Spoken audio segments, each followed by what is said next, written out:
Assalamualaikum warahmatullahi wabarakatuh. Alhamdulillah wassalatu wassalamu ala Rasulillah wa ala alihi wa sahbihi wa ala amma ba'd. Terima kasih dan sallallahu warahmatullah. Tentang cinta kepada dunia atau keadaan dunia yang baik. Di antara salah satu tugas dai, mubaligh, ustaz, ulama adalah meluruskan sudut pandang dari umat tentang beberapa kandungan makna yang ada di dalam Quran dan hadis yang sering kita ucapkan, hanya saja seringkali terjadi degradasi makna. Ini tentu karena beberapa faktor, di antaranya karena kedalaman ilmu, karena pengaruh pergaulan, serta beberapa training di muslim seminar yang sering kita ikuti ataupun media yang sering kita baca. Di antara salah satu kebaikan di dunia atau di dunia yang baik dan juga di akhirat yang baik, dan jagalah kami dari api neraka. Makna minta kebaikan dunia banyak sekali tentu dijelaskan di ayat yang lain, di hadis-hadis Nabi. Bukan yang dimaksud memiliki harta yang berlimpah, rumah mewah atau rumah megah, mobil mewah, uang yang gajinya, pendapatannya besar. Bukan itu yang dimaksud, karena memang Quran hadis sudah banyak menjelaskan. Begitu juga tafsiran ulama. Tetapi di antara kita ketika mengucapkan fid dunya hasanah, bayangannya ketika minta dunia yang baik itu ya duit yang banyak, kerjaan yang mudah dan penghasilan besar, kemudian rumah yang megah dan mobilnya mewah. Itu secara umum. Ini kan biasanya terjadi di kalangan kaum awam. Sangat diingatkan oleh Quran maupun hadis, di mana disebutkan dalam hadis Nabi, hubbud dunya ra'su kulli khati'atin. Mencintai dunia, yang dimaksud mencintai dunia sesuai dengan Quran sebut surat Hud ayat 15-16 itu adalah menginginkan dunia dan perhiasannya untuk kesenangan, untuk kepuasan. Yang dinikmati dunia itu kelezatan dan kepuasan diri. Artinya fasilitas-fasilitas dunia yang ada atau berlebih dipakai untuk memuaskan dan menyenangkan hawa nafsu. Kesenangan nafsu ya diantaranya makan, minum, pakaian, kendaraan mewah, mobil mewah, untuk bisa merasa lebih baik dari orang lain dan senang-senang di situ, dinikmatinya. Padahal yang dimaksud di dalam Al-Quran dunia yang baik adalah dunia yang digunakan sebagai kendaraan atau sebagai sawah ladang untuk ditanami amal, di mana nanti hasil panennya surga di akhirat. Dunianya digunakan untuk ibadah kepada Allah, sebagaimana juga ayat Allah khalaqtul jinna wal insa illa liya'budun. Manakala ada orang dikasih harta berlimpah, pekerjaan mudah dengan hasil gaji yang besar, memiliki kendaraan yang mewah, rumah yang megah, tetapi membuat dirinya lupa kepada Allah, lupa sholat, lupa Quran, lupa mempelajari dan mentadabburi Quran, jauh dari ulama, yang ada di hatinya ujub dan sombong, lalu dijadikannya dunia hanya untuk senang-senang saja, maka itu bukan dunia yang baik. Dalam ajaran akidah Islam itu namanya dunia yang jelek dan busuk atau buruk. Ini bahayanya. Kita di satu sisi berdoa, Rabbana atina fid dunya hasanah, ya Allah berilah kami dunia yang baik. Muncul di hati dan otaknya, rumahnya gede, mobilnya mewah, duitnya banyak. Padahal dunia yang baik adalah dunia yang digunakan untuk ibadah kepada Allah, memberi manfaat dalam urusan dakwah, serta memberi manfaat kepada sesama manusia. Itu baru dunia itu baik. Baik itu bisa berlimpah ataupun tidak berlimpah. Intinya mau berlimpah boleh saja, asalkan banyaknya harta itu digunakan untuk manfaat kepada agama, manfaat kepada manusia di sekitarnya dan membuat dia tidak lupa kepada Allah, itu namanya baik. Duit sedikit juga kalau membuat dia bisa bersabar, lalu bisa mengelolanya, memanagenya sehingga cukup untuk kebutuhan sehari-hari dalam arti makan, lalu dia sabar dan ridho, lalu ibadah, tidak iri hati kepada orang yang hartanya berlimpah, itu juga dunia yang baik, karena sama-sama orang yang menggunakan dunia untuk ibadah kepada Allah, yang banyak syukur, yang kurang ya sabar, lalu ridho, sama-sama masuk surga, dan di surga akan jadi kaya raya. Di antaranya Imam Ibnul Qayyim Al-Jauziyah mengingatkan kita, muhibbud dunya la yanfaqu min salasin. Pencinta dunia yang dimaksud adalah kenikmatannya, kelezatannya, mau banyak mau sedikit, yang umumnya yang banyak sih ya. Pencinta harta yang banyak untuk kenikmatan tidak akan terlepas dari 3 perkara. Yang pertama, hammun lazimun.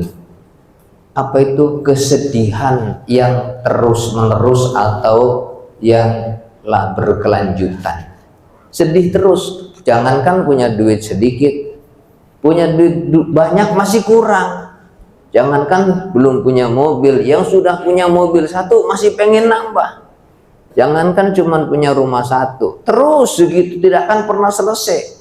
Setiap melihat orang yang ada posisi dunia di atas dirinya, ada penyakit iri itu timbul, panas hatinya, pengen kayak dia, terus aja sampai kematian itu datang. Keinginan itu ketika belum terwujud mengundang kesedihan, dipikirin sedih, kapan saya bisa punya, bagaimana caranya, sedih sebelum dimilikinya apa yang diinginkan.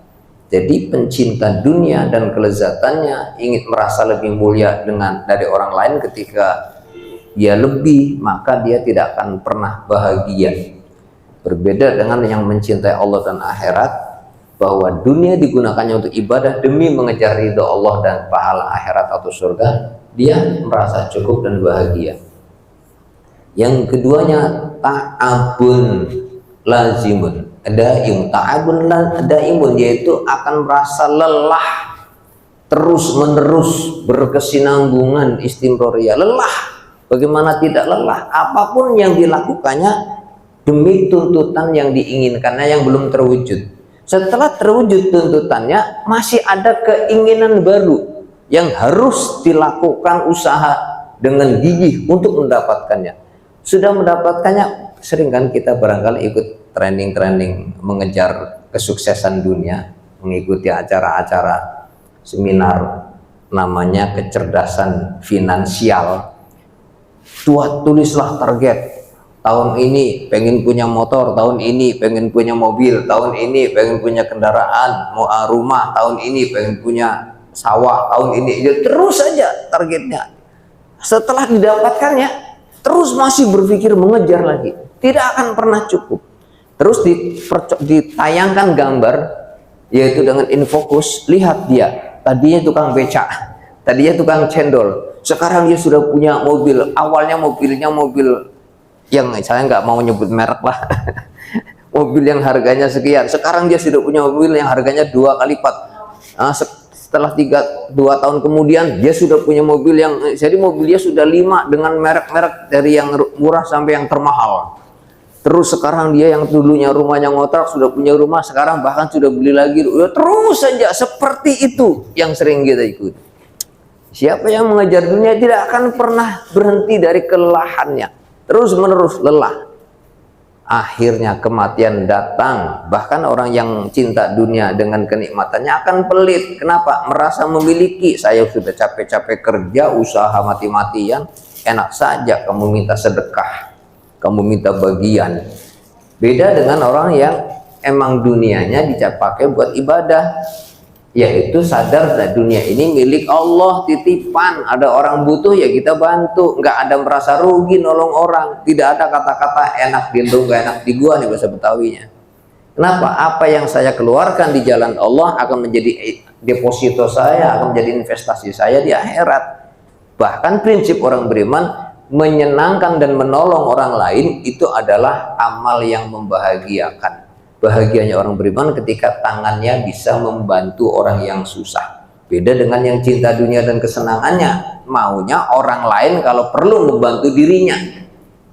Itu prinsipnya beda. Orang yang cinta Allah dan surganya selalu ingin memberi manfaat kepada orang lain. Tetapi orang yang cinta dunia dan kenikmatannya selalu ingin memanfaatkan orang lain untuk kepentingan dan kesenangan dirinya di dunia.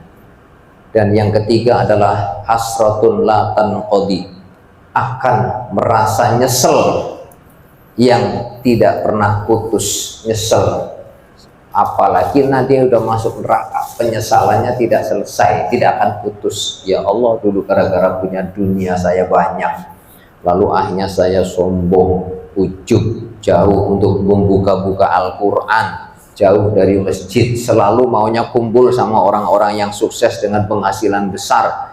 Kalau berkumpul sama orang miskin, gengsi karena tidak memotivasi hidup, tidak menyemangati hidup, tidak membuat dia semangat untuk mencari uang. Senangnya kumpul dengan orang-orang yang sukses, yang hartanya lebih banyak, yang penghasilannya lebih besar. Merendahkan dan meremehkan orang miskin, bicaranya sudah berbeda, agak angkuh, jalannya sudah beda. Yang dulunya cuma tukang becak, sekarang udah pakai jas, pakai dasi, pakai sepatu pantebel yang mahal. Itu pun tidak didukung oleh iman dan ilmu. Ya kan sedih kita, cuma sekedar orang lulusan SD tukang beca dengan pakaian keren, berdasi dan berjas, mobilnya mewah, akhirnya tidak seimbang dengan kondisi jiwanya, akhirnya angkuh. Jadi kesimpulannya, yang disebut menginginkan dunia yang baik adalah dunia yang digunakan untuk mendekatkan diri kepada Allah. Itu disebut dunia yang baik. Dalam doa Rabbana atina fid dunya hasanah. Kalau dunia membuat kita lupa kepada Allah, makin jauh kepada Allah, itu dunia yang buruk seberapapun punya kita harta berlimpah. Kemudian sebagai penutupnya adalah hadis Nabi dalam hadis Arba'in An-Nawawi yang ke-24.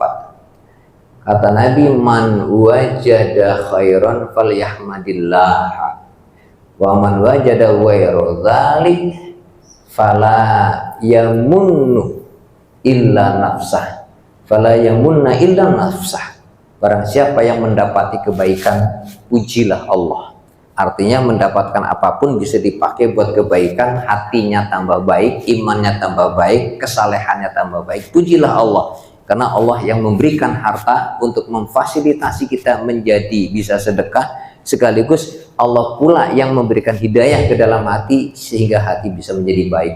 Sementara kalau kita mendapati yang tidak baik atau keburukan, maka jangan menyalahkan siapapun, tapi salahkan dirimu. Karena dapat harta seberapapun, tetap akan merasa kurang, tidak menjadi nyaman, tidak menjadi baik. Apalagi hartanya digunakan buat lupa kepada Allah, maksiat dan sombong, menjadi keburukan. Jangan salahkan siapapun, salahkan diri sendiri. Kenapa kita tidak senang dengan amal, tapi senang dengan harta? Semoga Allah memberikan kita hidayah iman yang kuat, istiqomah dalam taat, kelak kita terpanggil husnul khotimah. Subhanakallahumma wa bihamdika asyhadu an la ilaha illa anta astaghfiruka wa atubu ilaik. Walhamdulillahirabbil alamin. Assalamualaikum warahmatullahi wabarakatuh. Waalaikumsalam warahmatullahi wabarakatuh.